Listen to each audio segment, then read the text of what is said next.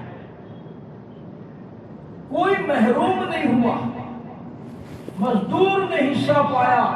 اللہ کے نبی صلی اللہ علیہ وسلم کے سامنے ایک صحابی آئے، دیکھا ہاتھ گھٹ ہو کے ہیں، ان کے گھٹے پڑے ہوئے سخت ہیں، تو آپ نے ان کے ہاتھوں کو بوسہ لیا اور فرمایا کہ کیا کام کرتے ہو؟ وہ کہنے لگے اللہ کے رسول میں پتھر توڑتا ہوں، مزدوری کرتا ہوں، ان ہاتھوں سے محنت اور مشقت کرتا ہوں۔ اللہ کے نبی نے فرمایا کہ ہاتھ سے محنت مشقت کرنے والا، مزدوری کرنے والا الکاسب حبیب اللہ، ایسا بندہ اللہ کا دوست ہوتا ہے، اللہ کا وہ جو ہے مقرب ہوتا ہے۔ آپ کی رحمت العالمین اسی مزدور نے حصہ پایا۔ آپ کو حیرت ہوگی، حضرت جبریل امین علیہ السلام تشریف لائے تو اللہ کے نبی صلی اللہ علیہ وسلم نے پوچھا کہ جبریل آپ کی رحمت سے سب نے حصہ پایا ہے، جنہوں نے حصہ پایا۔ آپ نے فرمایا کہ ہڈیوں سے استنجا نہ کرو، وہ جنات کی خوراک ہوتی ہے، اس کو اسی طریقے سے چھوڑ دو، ان کو تکلیف نہ دو۔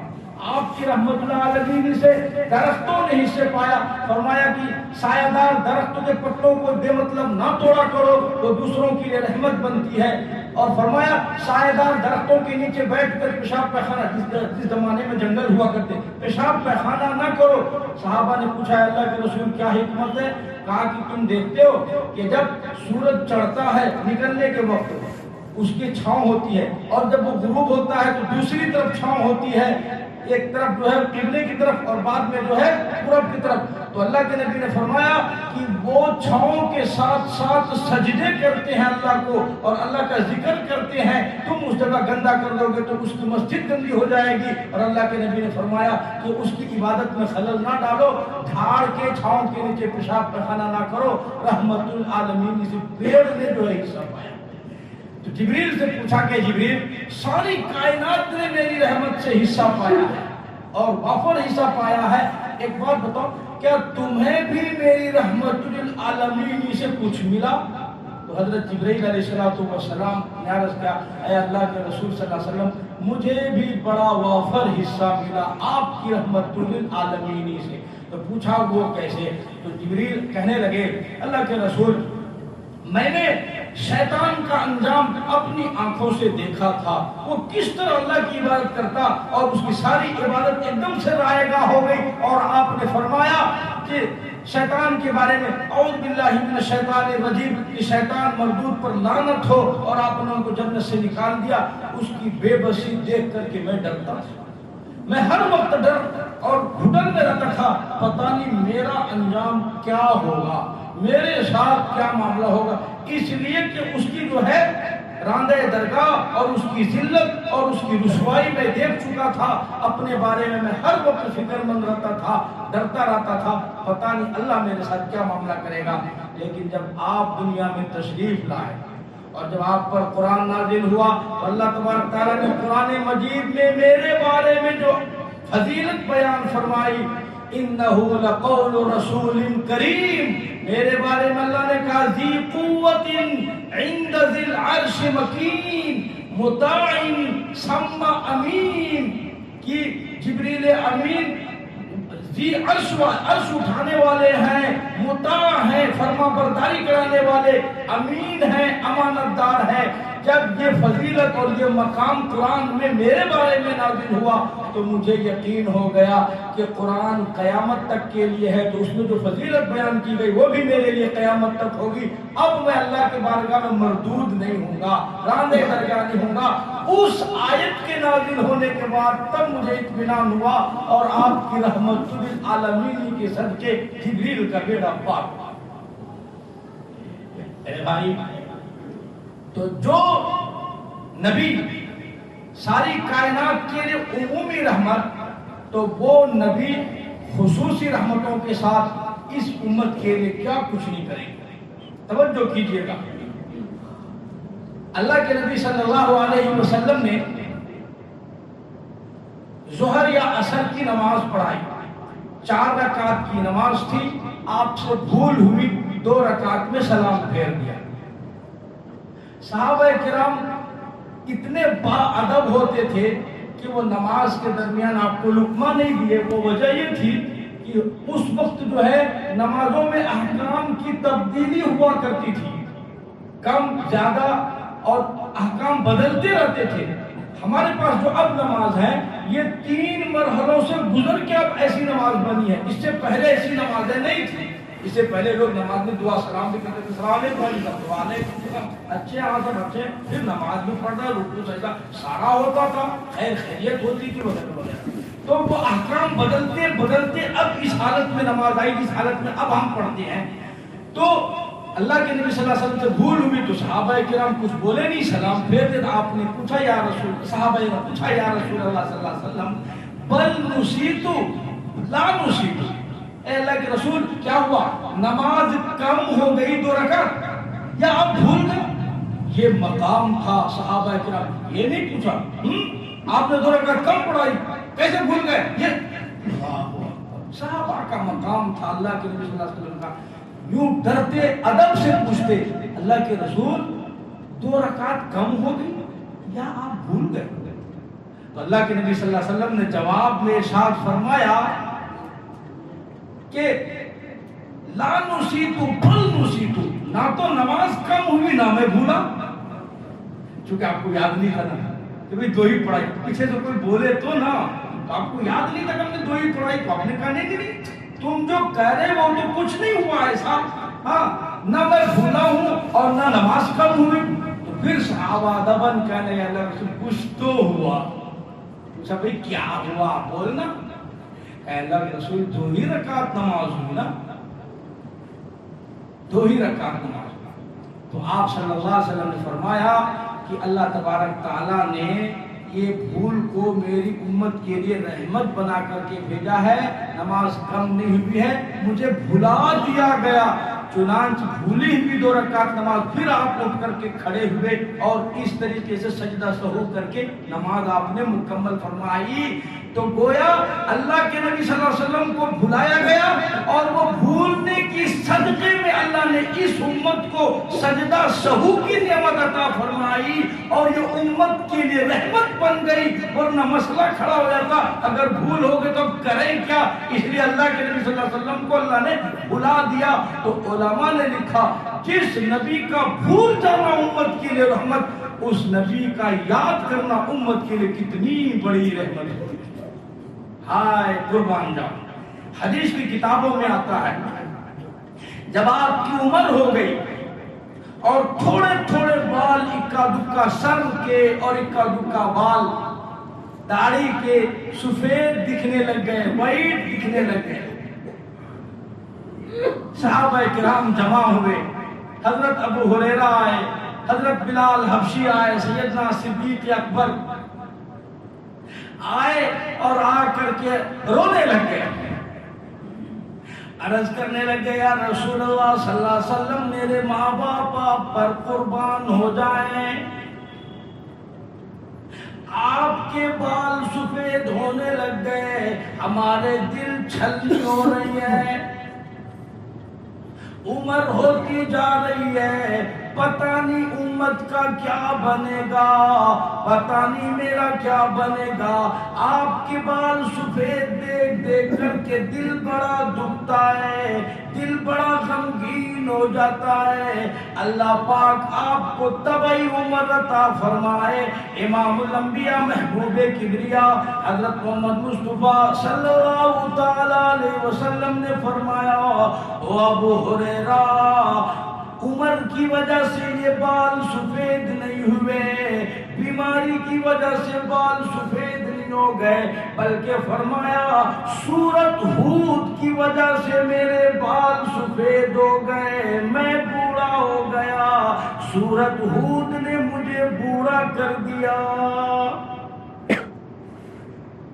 سورہ ہود کی تلاوت محدثین نے لکھا جب آپ صلی اللہ علیہ وسلم تہجد میں کھڑے ہوتے اللہ پاک کا حکم ہوتا یا ایھا المزمل قم اللیل الا قلیلا نصفہ او انقص منہ قلیلا، او کالی کملی اوڑھنے والے اٹھو اور رات کی آخر حصے میں اٹھ کر میرے سامنے قرآن کی تلاوت کرو۔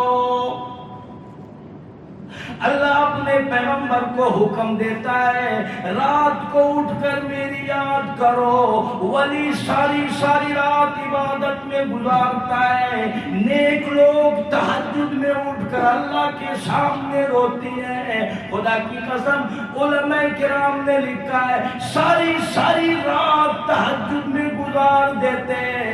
حدیث کی کتابوں میں آتا ہے جب سورت ہود آتی، ہود علیہ السلام کی امت کی تباہی بربادی پڑھتے، رونا شروع کر دیتے، ہاتھ اٹھاتے او میرے پروردگار میری امت کا اس طرح سے ہلاک و برباد نہ کرنا۔ قوم سمود پر عذاب آیا، فرمایا فسخرنا لهم الريح تجري بأمره 7 دن تک ہوا کا عذاب آیا، 7 دن 8 راتیں مسلسل ہوائیں چلتی رہی۔ قوم سمود کو اللہ نے تہس نہس کر کے رکھ دیا، قوم عاد کو اللہ نے تہس نہس کر دیا۔ اس کا تذکرہ سورہ ہود میں موجود ہے اور دوسری سورت میں موجود ہے۔ اللہ کے نبی نے فرمایا ان کی بربادی کو دیکھ دیکھ کر میں بوڑھا ہو گیا ہوں اور اللہ سے دعائیں مانگتا ہوں، اللہ میری امت کو اتنا تباہ و برباد نہ کرنا۔ فرمایا اللہ نے میرے ساتھ خصوصی رحمت کا معاملہ کیا، میں نے اللہ سے دعا مانگی، میرے مالک میری قوم پر، میری امت پر کوئی ایسا ظالم مسلط نہیں کرنا، کوئی ایسی حکومت ان پر مسلط نہ کرنا جو ظلم کرے اور پوری قوم کو وہ ختم کر دے، اللہ ایسا کبھی نہ کرنا، میری امت کو محفوظ رکھنا۔ اس وجہ سے یہ چاہ کے بھی تجھے نہیں مٹا سکتے، یہ میری ذمہ داری ہے، قرآن کہتا ہے۔ ساری کائنات اکٹھی ہو جائے، ساری کائنات الٹی لٹک جائے، رب ذوالجلال کی قسم پوری قوم کو یہ ختم نہیں کر سکتی تیرے گناہ کی وجہ سے۔ وما ظلمناہم وما ظلموا، تم نے اپنے ہاتھوں سے ظلم کر رکھا ہے، تیری گناہ کی وجہ سے، تیری بدعمالیوں کی وجہ سے۔ کبھی فلسطین پر ظلم ہوتا ہے، کبھی عراق پر ظلم ہوتا ہے، کبھی شام اور فلاں اردن میں ظلم ہوتا ہے، تیری گناہ کی وجہ سے دوسرے نحوست پھیلتی ہیں۔ تو سچی پکی توبہ کر لے، کون ہے جو آج تیرے اوپر آنکھ اٹھائے؟ آپ نے دعا مانگی، کوئی ظالم ایسا مسلط نہیں کرنا، چاہے وہ سپر پاور ہو، امریکہ ہو، یورپ ہو، ساری دنیا کی طاقت اکٹھی ہو جائے، سارے سپر پاور آج غیروں کے ہاتھ میں ہے، وہ مجھے کچا چبانا چاہتے ہیں۔ علماء نے لکھا یہ میرے نبی کی دعا کا خصوصی رحمت ہے کہ وہ آج پوری دنیا کو تباہ و برباد نہیں کر سکتے، اللہ نے سنبھالے رکھا ہے۔ خصوصی رحمت اللہ کی طرف سے جس نبی کی، اللہ کے نبی صلی اللہ علیہ وسلم نے فرمایا میں نے امت کے لیے خصوصی دعائیں مانگی اور یوں فرمایا اے اللہ اگر میں کسی کے لیے بد دعا کر دوں، کسی کے لیے برا بھلا بول دوں، کسی کو تھپڑ لگاؤں، میرے نبی نے دعا مانگی اللہ میری بد دعا کو، میری مار کو یا برا بھلا کہنے کو اس آدمی کے حق میں رحمت بنا دیجئے۔ جس نبی نے جانے انجانے میں کبھی بد دعا نہ کی، اس کی بد دعا کو اللہ رحمت بنایا، تو اس نبی کی دعاؤں کی رحمتوں کا کیا حال ہوگا؟ علماء نے لکھا حدیث کی کتابوں میں کسی اور پیغمبر کو رات کو اٹھ کر امت کے رونا حدیث کی کتابوں میں کہیں نہیں ملتا۔ 1,24,000 1,40,000 پیغمبر دنیا میں آئے، لیکن امت کے غم میں رونے کا سلسلہ اور رونے کا عمل کسی پیغمبر سے ثابت نہیں ہے۔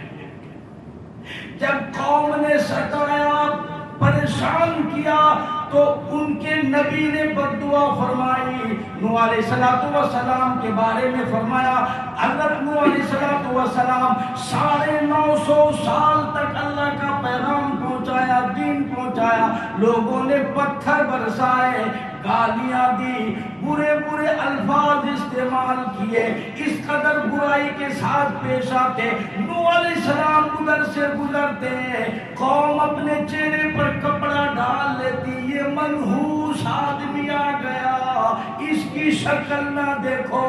پیغمبر کو یوں قوم کہا کرتی تھی۔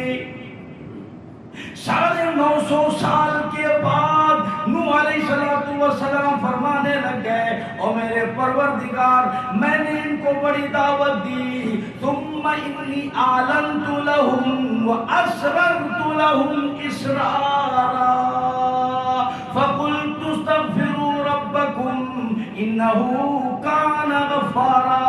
صبح کو اللہ کا پیغام پہنچایا، شام کو پہنچایا، اعلانیہ پہنچایا، چھپ چھپ کر کے ایک ایک کو اللہ کی دعوت دی لیکن یہ نہیں مانے. او میرے پروردگار, میں نوح علیہ السلام پر دعا کرتا ہوں, وقال رب لا تذر علی الارض من الکافرین دیارا, روئے زمین پر ایک کافر کو نہیں چھوڑنا, سب کو تہہ کر دو, سارے کافروں کو ختم کر دو, ڈبا کر کے ان کو ہلاک کر دو, روئے زمین پر ایک بھی نافرمان دکھائی نہیں دینا. ہر پیغمبر نے تنگ ہونے کے بعد, پریشان ہونے کے بعد بددعائیں کی, ہلاکت کی بددعائیں کی, تباہ و برباد ہونے کی بددعائیں کی.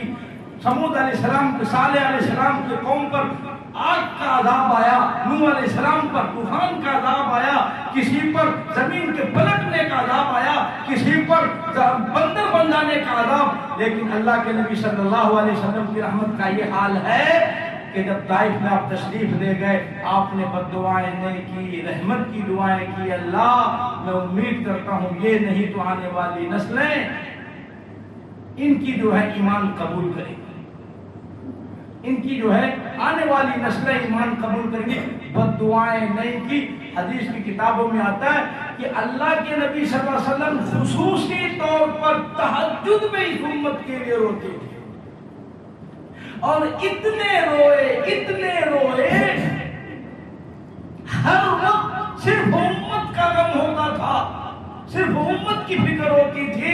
جب آخری وقت آیا, بالکل آخری وقت, تو حضرت سیدہ فاطمہ الزہرا نے کان لگا کر کے سنے, تو اس وقت آخری الفاظ بھی یہی تھی, رب اغفر لی امتی, اللہ میری امت کو معاف کر دے, اللہ میری امت کا رحم کرنا, معاف کر دینا, اور میری امت کو ہلاک و برباد نہ کرنا. فرمایا میں اپنی امت کے لیے خصوصی رحمت بن کر کے آیا. پہلی امتیوں کے ساتھ ایسا معاملہ نہیں تھا. بنی اسرائیل کے ساتھ یہ معاملہ تھا کہ اگر وہ کوئی گناہ کرے تو ان کے دروازے پر وہ لکھ دیا جاتا تھا کہ اس بندے نے آج رات چوری کی ہے. اب صبح لوگ فوراً بھائی کس کے گھر میں چوری ہو گئی, پکڑو دیکھو, اور اس کو پکڑو, اس نے چوری کی. تو چور پکڑا جاتا تھا, ذلیل و خوار ہو جاتا تھا. اللہ نے اتنی رحمت فرمائی کہ ہم جو گناہ کرتے ہیں اپنے ارادے سے کپڑے اتار دیتے ہیں گناہ کرنے کے لیے, بے عزت ہونے کے لیے. گناہ کرنے کے بعد پھر اللہ تبارک عزت کے کپڑے واپس لوٹا دیتے ہیں اور پہن لیتے ہیں. ہم گناہ کرنے کے لیے گھر سے دور چلے جاتے ہیں, پھر اللہ واپس گھر عطا فرما دیتے ہیں. پہلی امت میں ایسا معاملہ نہیں تھا. پہلی امت میں تھا کہ کپڑے میں اگر پیشاب لگ گیا, پخانہ لگ گیا, منی لگ گئی, تو وہ کپڑا کاٹ کر کے پھینک دو, تب جا کے وہ پاک ہوگا. بنی اسرائیل کے بارے میں اللہ تبارک تعالیٰ نے قرآن مجید میں فرمایا, موسیٰ علیہ السلام کو دور پر بات کرنے کے لیے 40 دن ملاقات کرنے کے لیے گئے. ان کے پیچھے موسیٰ علیہ السلام کی قوم نے بچڑے کی عبادت شروع کر دی, گائے کی پوجا شروع کر دی, اور گائے کو ماتا کہنے لگ گئے, پرستش کرنے لگ گئے, پوجا کرنے لگ گئے. موسیٰ علیہ السلام 40 دن کے بعد واپس تشریف لائے, اپنے بھائی ہارون کے بال پکڑ کر کے کھینچنے لگ گئے اور مارنے لگ گئے. تم نے ان کو بچڑے کی عبادت سے منع کیوں نہیں کیا؟ ہارون علیہ السلام رونے لگ گئے, اور میرے بھائی میں نے ان کو بڑا سمجھایا, میں نے ان کو بڑا منایا, گائے عبادت کرنے کی چیز نہیں ہے, پوجا کرنے کی چیز ہے, مگر یہ نہیں مانے, میری جان کے دشمن بن گئے. اللہ پاک کی طرف سے حکم آیا, اس کی سزا ان کو ملے گی. اور سب کے سب جتنے گائے کے پوجا کرنے والے ان کو ایک میدان میں لے کر چلو. اللہ نے سب کو ایک میدان میں بلا لیا اور فرمایا میں بادلوں کے ذریعے سے اندھیرا کر دوں گا, تاریک کر دوں گا. جن لوگوں نے بچڑے کی پوجا کی, گائے کی عبادت کی, اور جن لوگوں نے نہیں کی ان کے ہاتھ میں چاقو دے دو. اور جن لوگوں نے گائے کی پوجا کی اس اندھیرے میں وہ چاقو چلاتے رہے. فَقْتُلُوا